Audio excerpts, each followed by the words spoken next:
Hello, everyone, and welcome back from the break. Today, we're joined by Ahmed Patel, the Chief Operating Officer at Synergi. Ahmed brings over 2 decades of experience driving strategic and digital transformation across global organizations. Before joining Synergi, he led centralized shared services at Mubadala, overseeing service delivery and end-to-end digital enablement, including AI initiatives. His career also spans roles in management consulting and with multinational corporations across South Africa, the UK, Europe, and the Americas. We're really excited to have him with us today to share his insights on innovation, governance, and digital transformation in today's evolving business landscape. Ahmed, it's lovely to have you here today. Thank you so much for being on the show. Just to begin, Ahmed, Synergi is positioning itself as a pioneer in AI-driven shared services. Can you share how Synergi blends technology and human expertise to redefine BPO in the region? So at Synergi, we see the importance of technology. I mean, the AI revolution is here already. It's not coming. We believe it's here, and we're already seeing its impact everywhere, across everything that we do, right? So as Synergi, what we're doing is we're looking at how to best leverage AI to drive efficiency, not only for ourselves, but for our clients. However, in saying that, it's equally important to have that human-centric element. It's always going to be really key to be close to your clients, to maintain that sort of human relationship with them, to understand what their concerns and what their challenges are, but then also in the back end to be able to drive that efficiency through that automation. And that's really what we as Synergi are aiming to bring together as a one-stop service to the client. That's amazing. So many companies turn to large global BPOs. What advantages does Synergi's boutique model offer to clients seeking agility and end-to-end integration? So I think when Synergi was started, what was really clear to us was that there were very large multinational BPO organizations, and then there were much smaller organizations catered more towards smaller businesses, low-cost type of service. We saw a gap in the market for a premium boutique BPO provider, and that's where we believe we fit perfectly. And what that means is we're catering to an audience or a client base that wants a premium service, that wants a high quality service, that also wants a service provider that creates value for them at the end of the day through technology, but also through bringing in good governance, good practices, and a team of functional experts. I think one key part of our value proposition is that we bring in functional experts from each of our different verticals. So we provide services across accounting, HR, procurement, IT, marketing as well. And in so doing, we bring together all of these experts to deliver a comprehensive solution to the client. So if they come to us, essentially, they don't need to go anywhere else unless it's something very niche or very different that they're looking for. And just with Synergi, you talked about how when it was founded, can you tell us this, the specific date and like what really inspired it? Like what's the real story behind it? So Synergi's story is interesting. It started out as part of a larger group that was based in Abu Dhabi. And the thinking behind Synergi at the time was that it would provide BPO services within that group company, but then eventually expand to provide services beyond the group. In its first couple of years, it started around about 3 years ago. In its first couple of years, Synergi did very well. All the foundations were established, and it grew quite well within the group. Post that, there was a strategic decision taken within the group to exit the BPO business.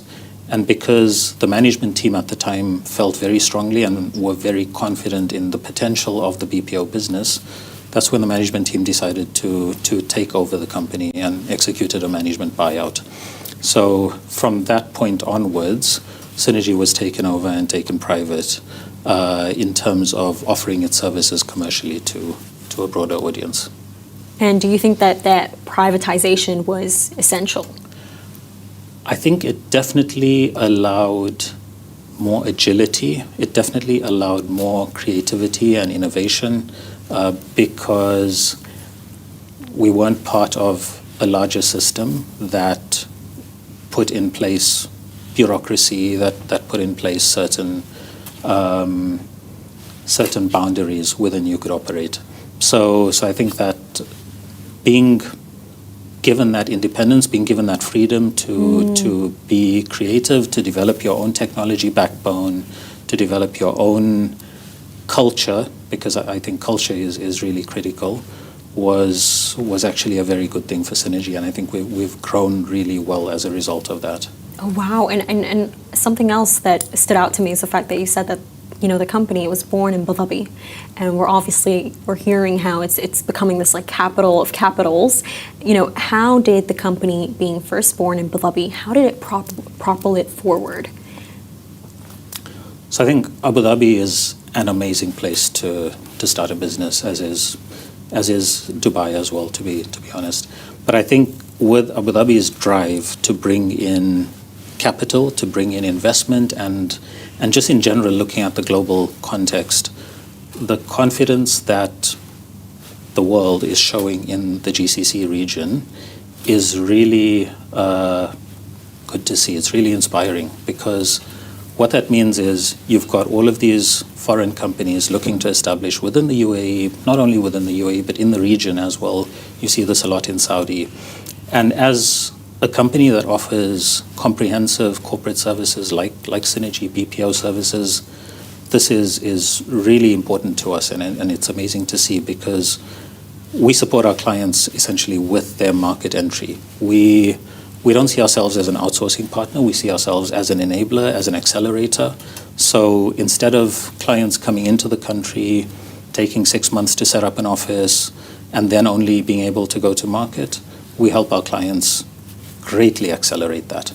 So they're able to set up their entity, to launch their operations, because they don't need to consider their back office functions. They don't need to think about their accounting, HR, IT needs, because we provide all of that.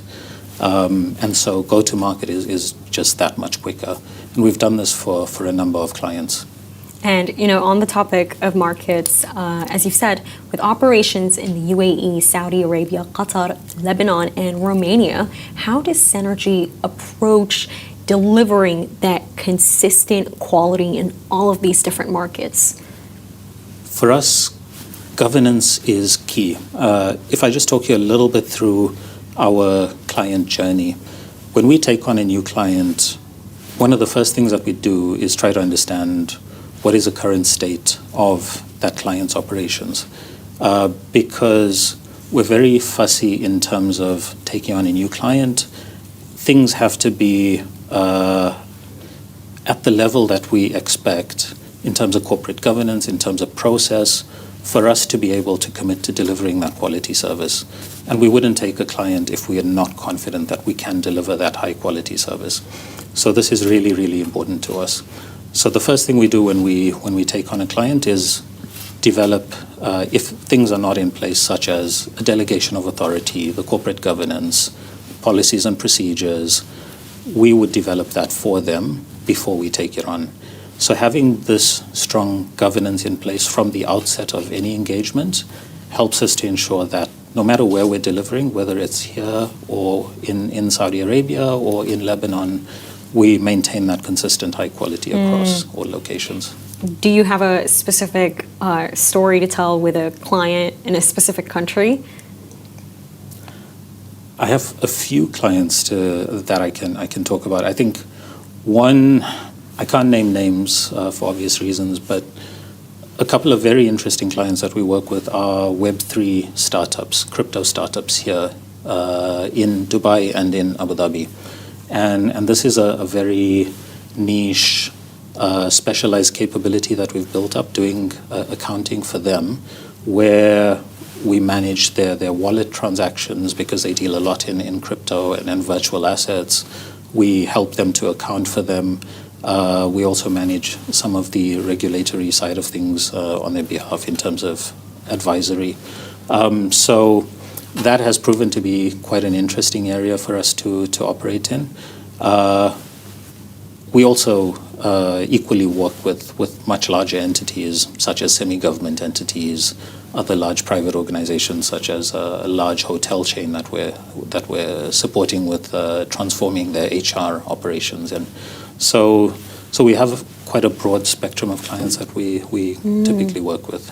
And I think, you said something that stood out to me, and it was that you guys are pretty fussy about taking on clients. If you need to ensure that you can deliver. And what I want to know is, have you guys faced certain challenges that have come up? The usual challenges that we would face are, if I was to summarize them, I'd place them into two sort of buckets. One of them would be that initial conversation with the client. For us is typically BPO companies would focus on cost, and traditional BPO has always been about cost arbitrage, taking a job from here and placing it in a lower cost location and basically driving those savings. The conversation that we like to have with clients is about value rather than cost. And so I think those conversations at the very beginning are challenging because obviously when you're talking to a client, cost is always going to be part of the conversation. And the reason that they would want to explore BPO typically is cost. And so taking them along the journey, taking them towards that value conversation rather than just cost arbitrage is an important one. And we typically take time to set the expectations and to make sure that we're on the same page with the client. I think the second part is when you're taking on a BPO engagement, when you're working with a client, the most important thing is always going to be how you manage the change with the people. And that's making sure that those client employees are well aware of what you're doing, making sure that your way of working is communicated, is well-defined, is measured and reported in the right way, just to make sure that you have that broad-based buy-in at the client. Because most of the issues that we face in business are always going to be people-related in terms of maybe not everyone has the same understanding of what you're trying to do. Some people might think that outsourcing just means you're going to be taking jobs away and moving them elsewhere, whereas that's not always the case. And so there's a whole process of change management that we would need to follow for any client. And I'm really interested in your program. So you've led digital enablement programs, including AI. How is AI transforming operational efficiency in shared services, and how does Synergi help clients realize measurable ROI? So I think this is a topic that's particularly close to my heart. And it's one of the key things that we're driving within Synergi, because we see it as being so important to driving that amazing client experience that we're targeting. A couple of areas that I can talk about. I think, first of all, if we just talk about our internal operations, we look at AI across all of our internal processes, whether it comes to onboarding new employees, or it comes to things like invoicing for clients, or payments for suppliers. All of these things are significantly automated using agentic AI. When it comes to our client experience as well, on the client side of things, a good example that I can talk about is our AI agent that we've enabled for our clients, where any client that we have, as soon as they're onboarded, they get a welcome message from our AI agent, and they're able to interact with the AI agent, ask about the services that they've got, potential new services that they could have, raise a request or an issue that they might need some help with. So these are things that we're implementing to drive a higher quality of service to the client. But then on top of that, when we go out to meet with clients, in addition to our BPO services that we typically do, we often spot other opportunities for automation, sometimes in their core operations. And that's where our AI as a service vertical would come in, where we would go in and support them in building out an AI use case specifically tailored for them. So, for example, one of our clients had a need for regular price comparison on their portfolio of assets. And I can't talk to specifics, but the assets are not assets that are liquid in nature, and therefore it's not easy to always go and find the price. And so we built an AI application for them that is constantly being updated, that is constantly communicating to the client what their portfolio looks like and what the value of it is at a point in time. And this is so interesting, and I think, the fact that you guys are embracing AI, and I feel like over time we've obviously seen how there are some businesses, some people who are still skeptical of AI. So what would you say to them? Do you think that more businesses like you guys need to embrace artificial intelligence? It's absolutely inevitable. We have to embrace it, and we have to see it as a support mechanism as opposed to a replacement of people. And the reason I say this is, at least from a Synergi standpoint, we will always have people that are there, that are close to their clients, that sit down with the client, understand their needs, because that's just who we are and who we want to continue to be. The AI is there as a support mechanism to make things quicker, more efficient, and so, of course, we have to do whatever we can to embrace it and implement it wherever we can to drive that efficiency.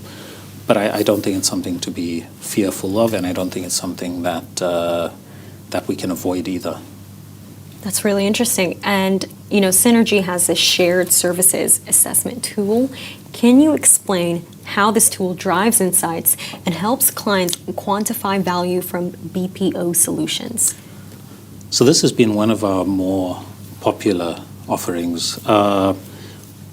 What we do is, when you have a client that has a larger asset base or a broader base of operations, like a holding group or an investment company with multiple subsidiaries under it, either they would already have their shared services set up, which centralizes certain back office functions, or maybe they don't. Maybe each of their subsidiaries has their own finance, HR, procurement verticals under them. What we would do is go to that company and support them in evaluating either their existing shared services or the potential for shared services across the base of their subsidiaries.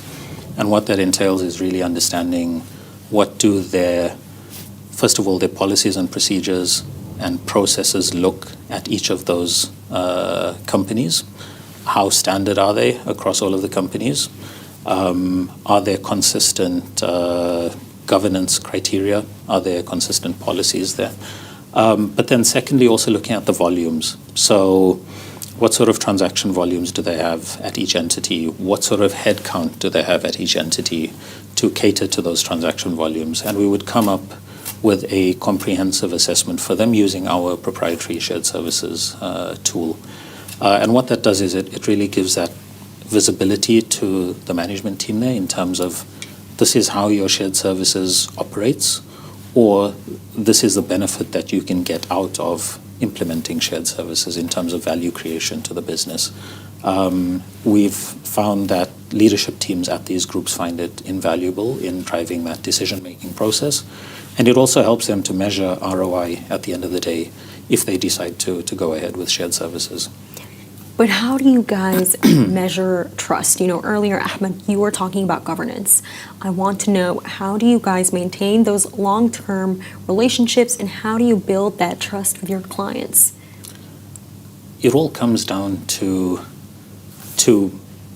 regular engagement with the client, making sure that you're there if they need you. This is really important to us because if the client has any issue, we want to be the first person that they call, because we don't see ourselves as being an external or an outsider or a third party. We see ourselves as being a strategic partner, almost internal to the organization, an extension of them. And so that sort of mindset, that culture is what drives the relationship, in my view.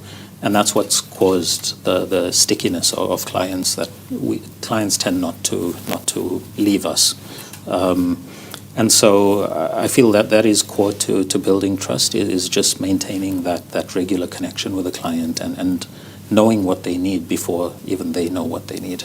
And with Synergi, you guys are in, I would say, one of the best regions, if not best region in the world right now. The Middle East, it's booming. So how do you guys align Synergi with Saudi Vision 2030 goals and with the UAE's digital economy agenda? So both of those, both Saudi Vision 2030 and the UAE's digital economy agenda, they're both the Saudi Vision 2030 and UAE digital economy agenda are very much focused on driving operational and technology enablement and efficiency. And as Synergi, this is the core of what we do, is really helping our clients to drive those efficiencies. And so as we work with semi-government organizations or private sector organizations, this is really the core focus is driving those efficiencies and driving digital enablement, regardless of whether it's in their back office or front office functions. So that we see is our core contribution to both of these. And for the next question, I want to ask, having worked across multiple continents and industries, what key lessons have shaped your approach to delivering strategic and digital transformation in these shared services? I touched on it a little bit before. I think change management and people are key to driving change wherever you go, regardless of the continent, regardless of the country or the culture. It's all about how you manage the change among the people that are there. And communication is so key, and making sure that everyone is aware of what the objective of the change is, everyone is aware of what their role is within that change, how it's going to impact them, and what's needed from them at the end of the day, and maintaining this regular drumbeat of communications throughout any change process. This is really important regardless of any project you undertake, whether it's a digital transformation project or a BPO project. It's all about the people eventually. And, where do you see BPO and shared services industry in the next 5 years in the Middle East? And how is Synergi preparing to lead that evolution? It's a very exciting time. We see the UAE market as well as the KSA market growing at above average rates in terms of the BPO sector. Overall, the GCC is forecast to grow at more than 10% per annum. So quite healthy growth rates that we're seeing across the entire region. And we're here to facilitate that growth. So as we see, particularly in KSA, in Saudi Arabia, where we see the market is very quickly maturing there, there's a growing need for the types of services that Synergi provides. We're seeing a really accelerated demand from clients over there looking for these types of services, not just your stock standard outsourced accounting or outsourced HR, but actually value add, digitally enabled back office services. And we're seeing this more and more from our clients, that they're more nuanced in what their needs are. So Synergi as an organization, we're gearing up to support this demand because we are already seeing it coming, and we just expect it to grow in the next few years. And for my final question for you today, do you have a last message that you want to tell the Smashi Business audience? I think in terms of last message, if I could leave you with one key message, it would be that the BPO industry has always been seen as a cost arbitrage tool, purely just taking jobs from one place and putting them in another to save money. And that's not what we're about. We're really looking to change the mindset around the industry. We're trying to drive the view that BPO is more about driving value as opposed to just driving costs down, driving capability, helping our clients to drive some of these efficiencies and actually enhance their quality of service to their clients. Yes, it is back office services that we provide, that BPO companies provide, but at the end of the day, of course, it has a knock-on effect on the end client of our clients. And so it's really important to recognize the value element as opposed to just the cost arbitrage element. And of course, technology plays a big part of that. Yes, that's definitely important. Thank you so much for being on the Smashi Business Show today, Ahmed.